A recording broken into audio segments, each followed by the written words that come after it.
आज की इस भाग दौड़ भरी दुनिया में सबसे शक्तिशाली कौन है? वो जो सबसे ज्यादा बोलता है या वो जो चुप रहकर सब कुछ सुनता और सहता है?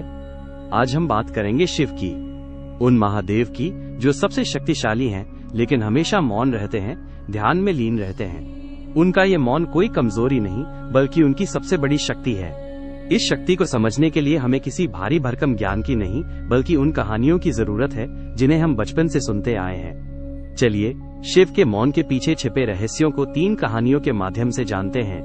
हमारी पहली कहानी है समुद्र मंथन की। जब देवताओं और असुरों ने अमृत के लिए समुद्र को मथा तो अमृत से पहले निकला हलाहल विष। ये इतना भयानक विष था कि उसकी गर्मी से तीनों लोग जलने लगे। देवता और असुर दोनों ही घबराकर भागने लगे। कोई भी उस विष की एक बूंद भी सहने को तैयार नहीं था। ब्रह्मा और विष्णु भी चिंतित हो गए। अगर इस विष को नहीं रोका गया तो पूरी सृष्टि का विनाश हो जाएगा। सबने मिलकर महादेव से प्रार्थना की। शिव वहां प्रकट हुए। उन्होंने स्थिति की गंभीरता को देखा।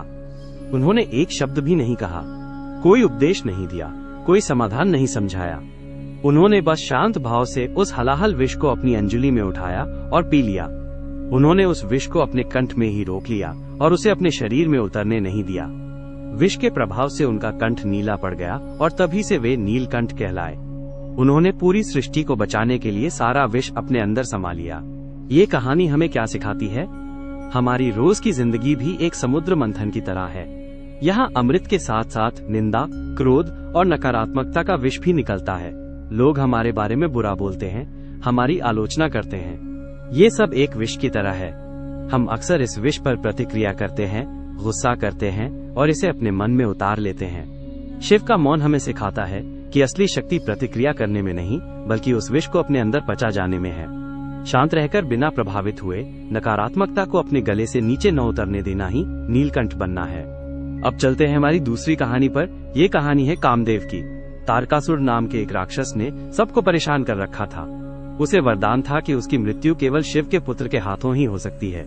लेकिन शिव तो गहरे ध्यान में लीन थे। उनका विवाह नहीं हुआ था। देवताओं ने शिव के ध्यान को भंग करने की योजना बनाई ताकि उनका विवाह पार्वती से हो सके।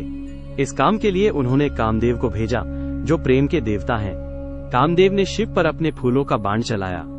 जैसे ही बाण लगा शिव का ध्यान टूट गया। उनका मौन भंग हो गया।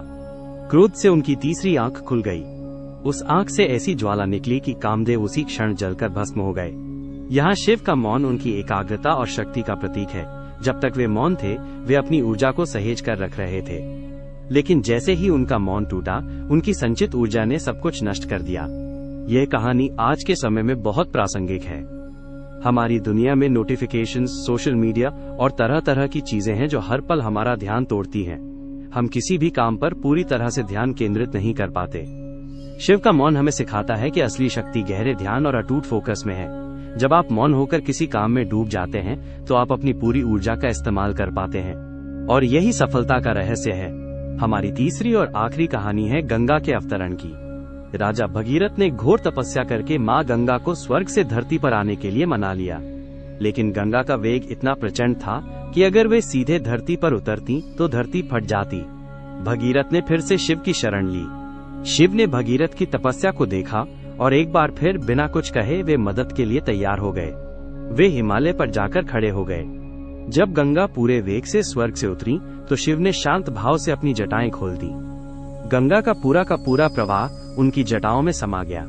शिव ने उनके अहंकार को अपनी जटाओं में बांध लिया और फिर एक छोटी सी धारा के रूप में उन्हें धरती पर बहने के लिए मुक्त किया। शिव के शांत और स्थिर मौन ने गंगा के विनाशकारी वेग को जीवन देने वाली धारा में बदल दिया। ये कहानी हमें तनाव और दबाव को संभालने की सीख देती है। हमारी जिंदगी में भी कई बार काम, रिश्ते और जिम्मेदारियों का दबाव गंगा के वेग की तरह एकरसंत हो जाता है। हम घबरा जाते हैं, टूट जाते हैं। शिव का मौन हमें सिखाता है कि एक शांत और स्थिर मन सबसे बड़े दबाव को भी आसानी से झेल सकता है और उसे एक सकारात्मक दिशा दे सकता है। तो शिव का मौन सिर्फ चुप रहना नहीं है, ये जहर को अमृत बनाने की कला है। ये अटूट ध्यान की शक्ति है और यह किसी भी तूफान को झेलने की स्थिरता है। अगली बार जब जीवन में कोई मुश्किल आए तो शोर मचाने या घबराने के बजाय एक पल के लिए शांत हो जाए और नीलकंठ को याद करें। असली शक्ति बोलने में नहीं, शिव की तरह शांत और स्थिर रहने में है। ओम नमः शिवाय।